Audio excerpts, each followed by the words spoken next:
Eu quero falar um pouco sobre um assunto que está na mídia e um assunto que vem sendo discutido, analisado por especialistas,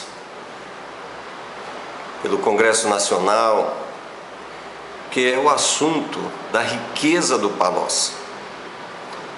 Não só a riqueza do Palocci, mas como houve o aumento da sua riqueza, um aumento além da média de qualquer empresa da área de consultoria. Nos últimos anos, os anos em que Palocci declara que prestou consultoria, ele teve ganhos sempre muito elevados. Observe que ele é médico de profissão. O questionamento é se ele enriqueceu licitamente ou não. Se o seu enriquecimento foi dentro de padrões éticos que regem o mercado capitalista e se foi dentro das leis que regem o mercado capitalista. Além disso, se esse enriquecimento foi dentro da ética política. Acontece que eu quero ir um pouco mais profundo nessa questão.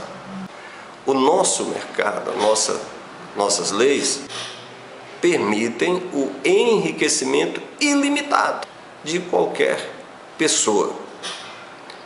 Isso já é imoral na sua essência, porque se alguém pode enriquecer ilimitadamente, com certeza vai faltar para aqueles que não enriqueceram.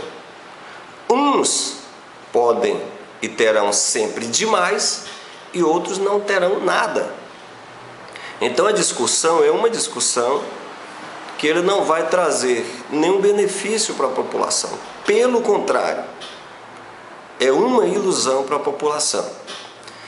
Eu acredito que a discussão que tem que ser feita é a seguinte: não a discussão de como Palocci ganhou esse dinheiro, mas se ele vai devolver esse dinheiro. Sim, se ele vai devolver esse dinheiro. Essa que é a verdadeira discussão.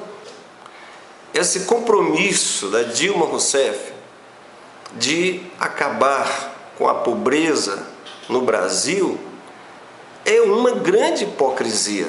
Hipocrisia pode se ver nesse caso. Não está se discutindo qual o limite da riqueza de um cidadão, que eu acho que seria básico. O básico é se discutir qual o limite da riqueza, qual o limite que se pode acumular, sem prejudicar o restante da população. Chama-se isso o quê? A consequência de distribuição de renda. Nós que somos pobres, estamos na ilusão de que um dia a gente vai melhorar de vida. Não vai melhorar. Não vai melhorar. Enquanto prevalecer esse entendimento, não vai melhorar. Por quê?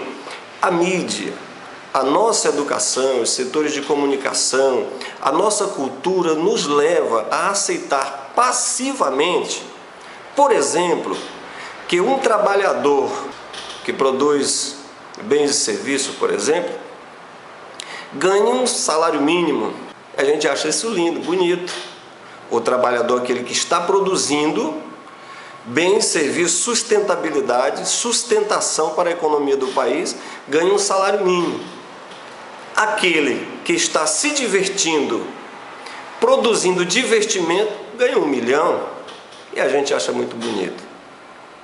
A discussão não é se alguém enriqueceu ou não, se alguém enriqueceu licitamente ou não.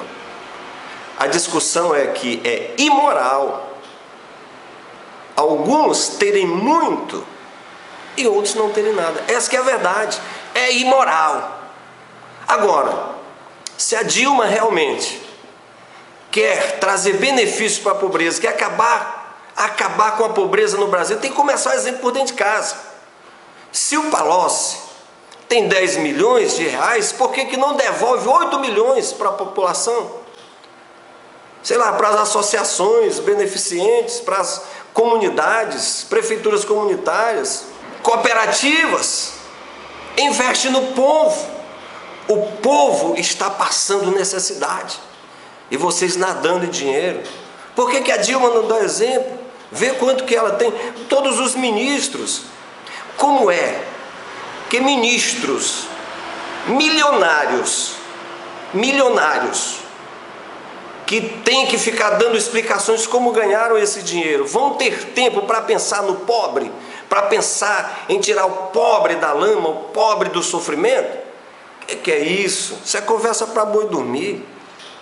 População, trabalhadores, nós que somos pobres, não podemos ficar acreditando nessas baboseiras. Se você é rico, milionário, você precisa de tudo isso. Quanto você precisa? Quanto que uma pessoa precisa para viver? 500 mil? 1 milhão? 10 milhões? 20 milhões? Com quanto que você vive? Você vive com 500 reais por mês? Então por que você vive com 500 reais por mês e alguém tem que viver com 1 milhão por mês? Isso é que é imoral. Essa é a verdadeira imoralidade.